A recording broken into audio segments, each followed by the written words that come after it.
This story was very powerful, not only with me being a father, because I've got a daughter who's a little bit older than her. She's a couple years older than the young lady you see in the middle of the screen. So I know the plight of these young women. I understand what they're going through, and I understand that the choices that they make can sometimes get them in these crazy situations. And when you're there, it is dangerous to get out of it. Okay. So I'm going to show you guys this story here in just a moment. But before we get into the details and talk about the tragedy of this young girl's life, let me give you guys a disclaimer and then we'll go from there. Some viewers may find the following content offensive and controversial. The information in this video comes from multiple sources, including court records, official police charges, news web articles, and interviews. This video commentary also contains my personal opinions about the facts of this story. The point is to use this story as a cautionary tale in hopes of preventing tragedies like these to children going forward. Viewer discretion is advised. That is your official disclaimer. And I'm getting this story from azfamily.com. They usually do really good with their articles. I just don't see a lot come from them when it comes to certain stories. I know they do news, but I don't always get to catch it from this website. So shout out to them. So new court documents reveal, hopefully you guys can hear me okay. New court documents reveal what led to the murder of a pregnant Valley Girl teen last month. Oh, goodness, how do you say that? Jechri? Jechri? How do you pronounce that? I don't know. Jechri? Jechri James Gillette, who's 18 years old, and Jarrell Davis, who's 36 years old. Let me get them up on the screen so y'all can see who they are. I think that's the 36-year-old, and the 18-year-old obviously is the one down there who looks like an 18-year-old with the mustache in the bottom right. Crazy story. James Gillette was her current boyfriend. They are charged with the murder of the 16-year-old girl by the name of Zariah Dodd. So let's back this up like a U-Haul truck for a moment. Man, this is a 16-year-old girl, and I want y'all to remember that this also involves a 36-year-old man and an 18-year-old young man. They are charged with her murder. Police say that Davis, who's the 36-year-old, let me get him up on the screen. The one on the left, 36 years old, was the father of her unborn child. He's just a handful of years younger than me. So that would mean that she was probably about 15 or younger when she was messing with him, got pregnant at 15, and was close to giving birth by 16 years old.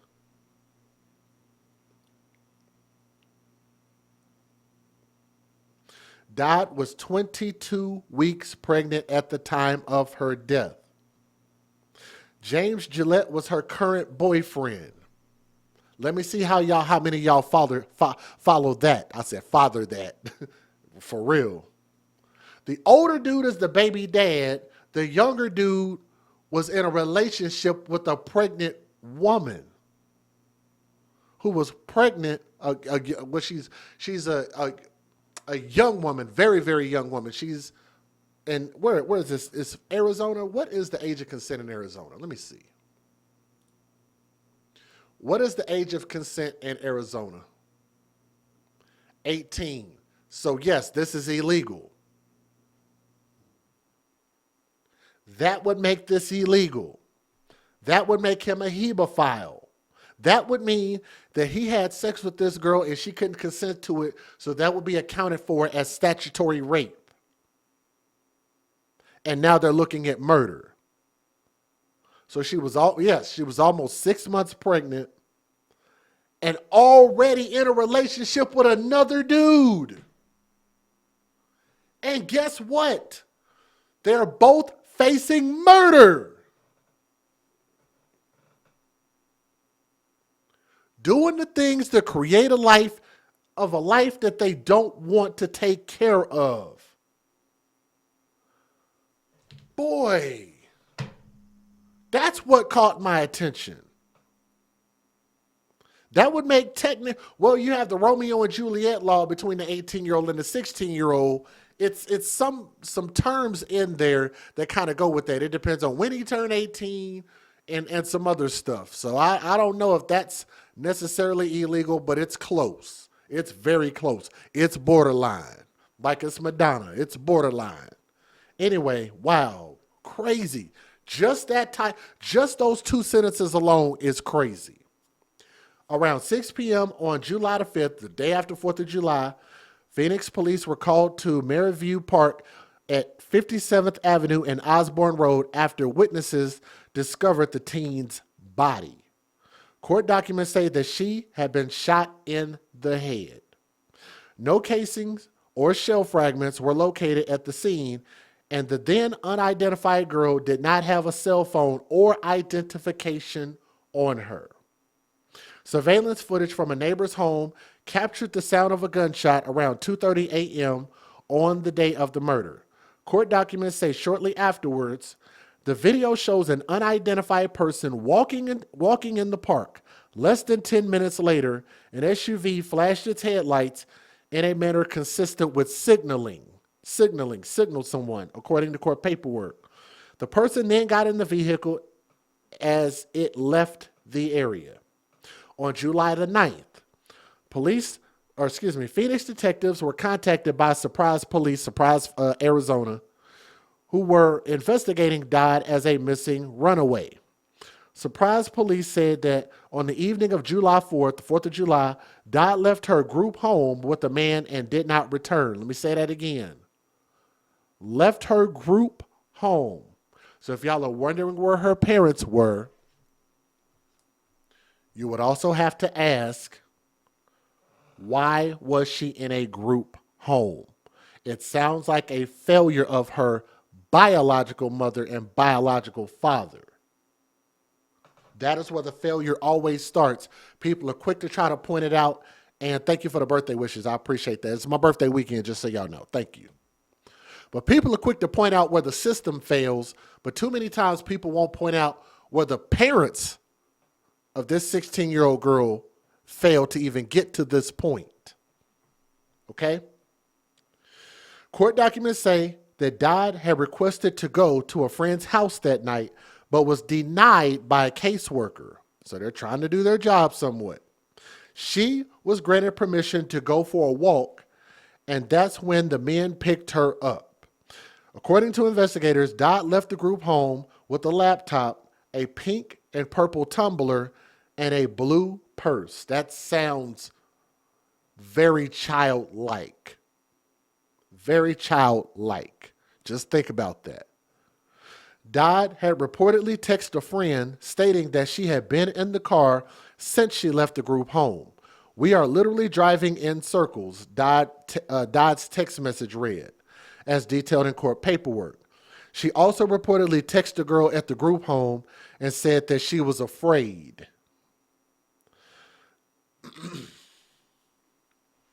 Keep in mind, I'm a father, so I'm speaking from a father's perspective, and this is where I start to hold my own daughter accountable.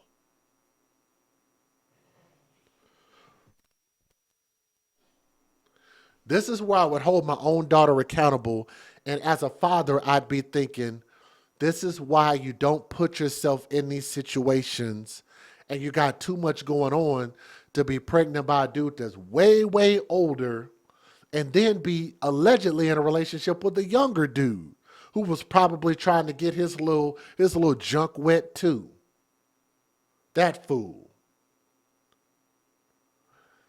And to know that she don't have a mother or a father, so there's no telling if she ever had a father to lead her and show her how to be a young woman, a young lady, and how to carry herself. She might have never had that. In an interview with authorities, Davis claimed that he was in California for 10 days and returned on July the 11th. He stated he lent his SUV to James Gillette while he was gone. However, Cell phone records proved that Davis's story was wrong, as data showed that he was in the area of Maryview Park on the day of the murder. So they found out he was lying. On July 31st, investigators arrested James Gillette at a home in Goodyear, Arizona. I think that's Arizona. Court paperwork states that he had been living at the home since the day of the murder. Police say that James Gillette made a full confession to the murder of Zariah. He claimed that Davis had ordered him to shoot Dodd or Davis would kill them both. So the older man, the 36-year-old, told the 18-year-old, if you don't kill her, I'm going to kill y'all both. So allegedly the 18-year-old went and killed her, which is why they both are facing murder charges. He reportedly said he regretted his actions and wished he could take it back.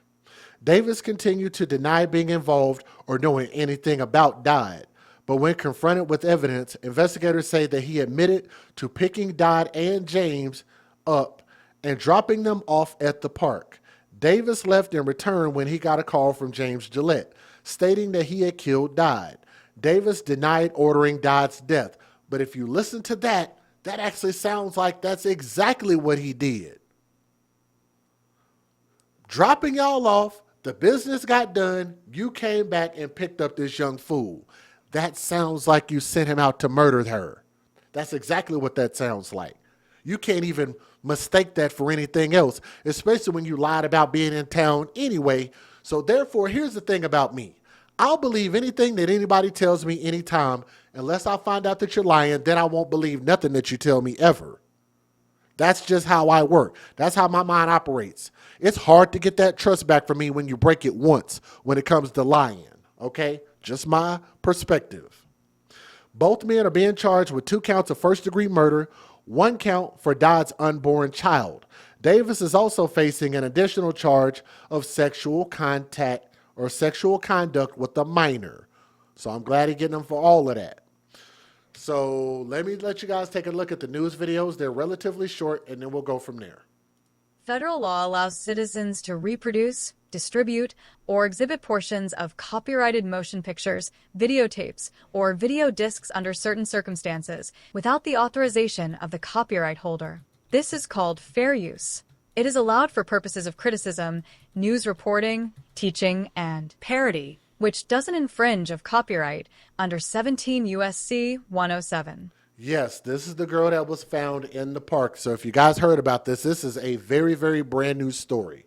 So y'all do me a favor and please click that thumbs up and share this. Thank you for those who have already done it. We want to try to get the AFC back in the groove. So if y'all will continue to keep hitting that thumbs up. When you come in, hit that thumbs up. Here we go. Check this out. Listen to this.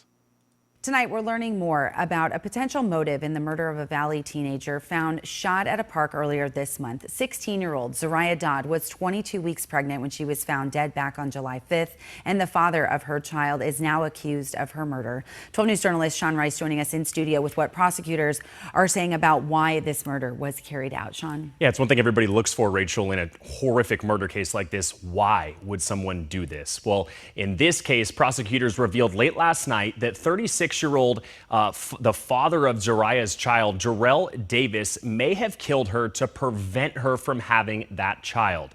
Now, when he did appear at about 11 p.m. last night for the first time in front of a Maricopa County judge, the Maricopa County Attorney's Office revealed that Zariah was just days away from undergoing a forensic interview with police as they investigated sexual misconduct allegations against Davis. Now, Phoenix police say Dodd left the surprise group home where she was living on the night of July 4th. She was going to meet up with 36-year-old Davis. Now, Dodd would not return to the group home that night, and her body was found at Maryview Park in West Phoenix the next day by a man who was just walking his dog in the area. She was found with a gunshot wound to the head, according to prosecutors.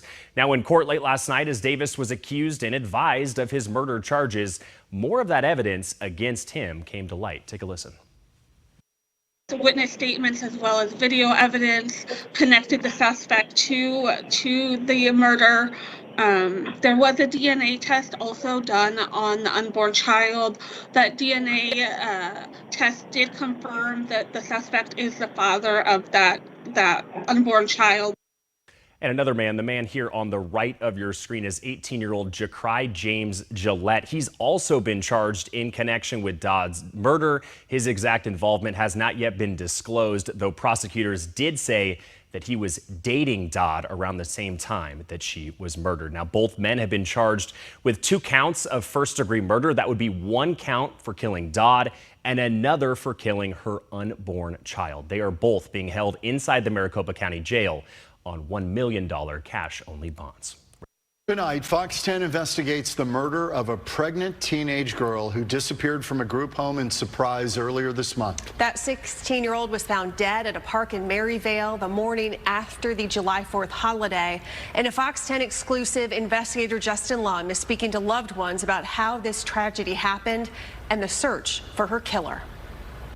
Remember the names Zariah Finley Dodd and her unborn child, Zaloni. Zariah was in state custody and lived in numerous group homes. Now, Phoenix police are investigating her murder, and loved ones say she's a product of a system that failed her. Intelligent, smart, brave, resilient. It didn't matter what you threw at her. Richland Fox was not Zariah Dodd's birth mom, but she sure saw her as a daughter. Fox used to work as a house manager for Sunshine Residential, which operates 30 group homes in Arizona for kids who are victims of abuse, abandonment, and neglect. Even when Fox left Sunshine, she became Zariah's kinship caregiver and wanted to adopt her. Earlier this year, the teen became pregnant, and her baby shower was scheduled for September. We talked about how she wants to be a mother, but she's afraid because she's a child having a child. And so, but she wanted it. She wanted to be a mommy, but she didn't want it in the way that it happened this way. She left the group home in Surprise near Cactus and Litchfield Roads to take a walk, but never came back. Fox did not find out about her disappearance until the next day. No messages are going through her phone. I then noticed that her social media that I also contact her on is completely gone. She believes Sunrise Residential should not have let Zariah walk out on her own. Being able to just walk outside the street at 7 o'clock at night at dark and you're pregnant, as a parent, even if my child wasn't in DCS, I wouldn't allow that to happen. 16 and pregnant, you're walking outside at night. We reached out to Sunshine. A spokesperson says the staff called law enforcement and DCS promptly after Zariah went missing. Surprise Police tells me the report on Zariah was taken just after midnight on July 5th and that the officer was told she left the house around 8 p.m. earlier that night. Nearly 12 hours later, Phoenix police found Zariah's body at Maryview Park, shot to death. Sunshine spokesperson released this statement saying, "Our hearts are broken as we mourn the loss of a member of the Sunshine family, and we will not rest until justice is served. We share our deepest condolences with the family and loved ones who were affected by this horrific crime. Our #1 priority is to keep our children, staff, and community safe. We continue working with the Phoenix Police Department and partnering agencies in their ongoing investigation. The person responsible must be brought to justice to protect our community from further violence." Why would someone shoot a pregnant 16-year-old girl? You're not even human, to be honest. That is a coward move. We reached out to DCS to ask if there is an active investigation into this Sunrise group home. Officials cannot comment due to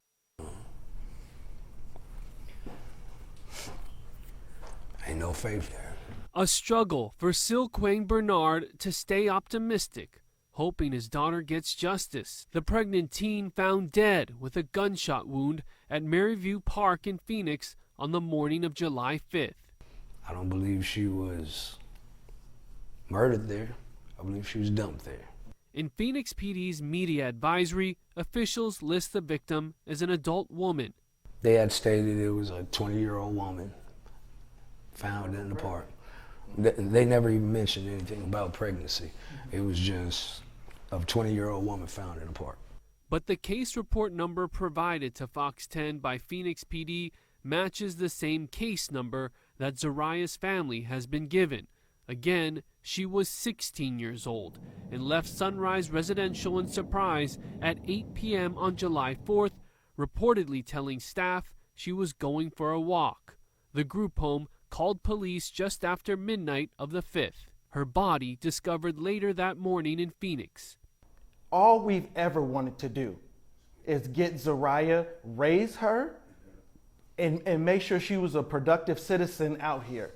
Her uncle Eric Polk says her family tried to get custody of her after she had lived in numerous group homes, but were met with challenges by the Department of Child Safety.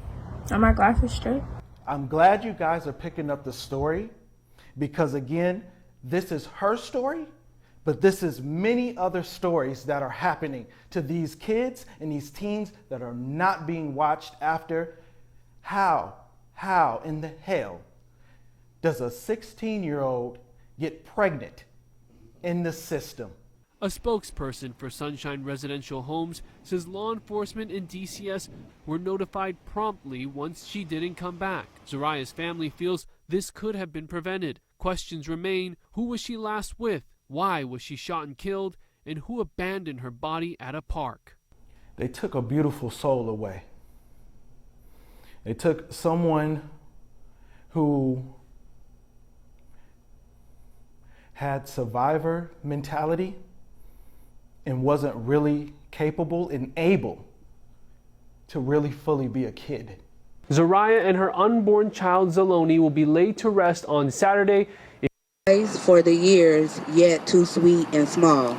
Our baby girl, you had it all. The men accused of murdering them both were making their initial appearance. Please state your name and date of birth. Jarrell Davis. Investigators say 36-year-old Jarrell Davis, who was the unborn baby's father, and 18-year-old Jetri James Gillette, who was dating the teen at the time, brought Dodd to Maryview Park in early July, where she was shot in the head and killed. Witness statements as well as video evidence connected the suspect to the murder. Just hours after that first appearance, Davis was brought back in front of a judge to be told he was also being charged in the death of the unborn baby. But I did want to inform you that it is 2 counts of murder, 1 count of sexual conduct with a minor. We have updated your paperwork and we'll be giving you your new updated paperwork. Did you have any questions? What's the second count? So the alleged victim in this case was pregnant. So that would be the second count. The baby. Correct. Foster family advocate Anika Robinson has seen stories like these end in tragedy before. Was she missing or was she a runaway? We don't know. She was with a very dangerous person who obviously took her life. So we need to be taking all of these cases of missing children seriously. Surprise police say they took a report of a runaway in the overnight hours of July 5th, 4 hours after Dodd was last seen at a group home where she was living. That morning, her body was found. They should never have the ability to simply walk out of a house, especially when they knew what type of environment she had been in. Investigators say before her death, Dodd was supposed to be interviewed by police in a sexual misconduct case about Davis. Both of these suspects were given a $1 million cash bond. For now, reporting in studio, Zach Perletsky for Arizona's Family. So, you hear the biological father speak out. Why could he not get custody? And then that's when you have to wonder, so what's actually wrong with the biological mom and biological father? Has to be something wrong there that they were not able to get custody, why they weren't able to qualify, or whatever the case is.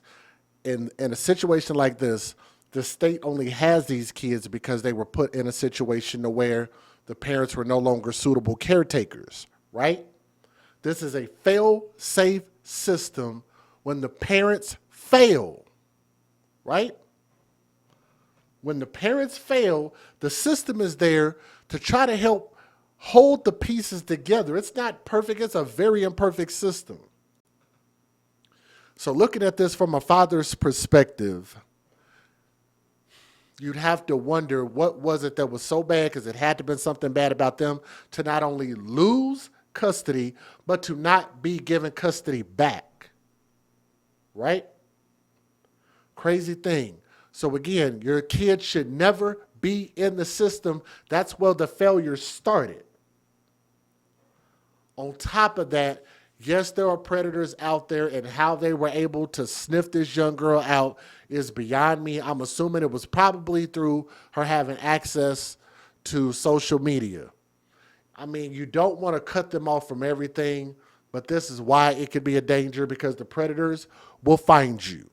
It's kind of like dropping blood in the water and the sharks will find you. You guys ever hear about that?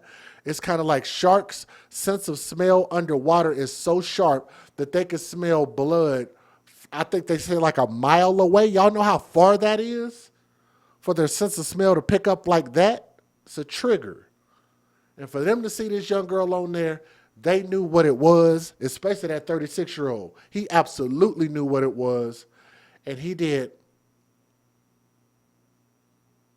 violate her young age and everything. So he's going to suffer for that. Got her pregnant. He's going to suffer for that. And then try to coerce the younger dude who's allegedly her current boyfriend. Why would he be in a relationship with a woman that's pregnant is still a weird thing in itself, but people do weird things all the time. I'm not going to say I've never dated a woman that was pregnant, because I have, and I'm telling you it's weird. But I'm a grown-ass man, right? I'm a grown-ass man, and I did that. I think in my 30s, if I'm not mistaken. If I can remember right, I don't remember what year it was, but I know I was grown. And I'm telling you, it was weird to date a woman that was currently pregnant. And that's just how we linked up, just because we knew each other from high school. And we just wanted to see what was up, I guess. So I don't know. So maybe you could just reduce their age, and maybe that's the thought process. I don't know. But it's still a very, very weird thing. And then that young man felt for, I truly believe it. Let me back it up. The young man on the right-hand side of the screen, I truly believe that older 36-year-old dude tried to make him feel intimidated and forced him, his big homie, forced him to do something to that girl, or he was going to do something to both of them. I believe that 100%. So should he get a lighter sentence? Probably so. But all in all, they still both got to suffer and face murder. But thank you guys so much for listening to this young lady's story. We'll probably do another story update whenever they give the final sentencing. Okay? So Zariah and baby Zalani, R.I.P. I put this story out there especially to my daughter, to my girls, even my adopted daughter, to ladies and everybody out there. It's a cautionary tale of the shit that you can get into when it comes to dating, and just be mindful of your choices. Take advantage of your own destiny. It's not worth it. Okay? Thank you.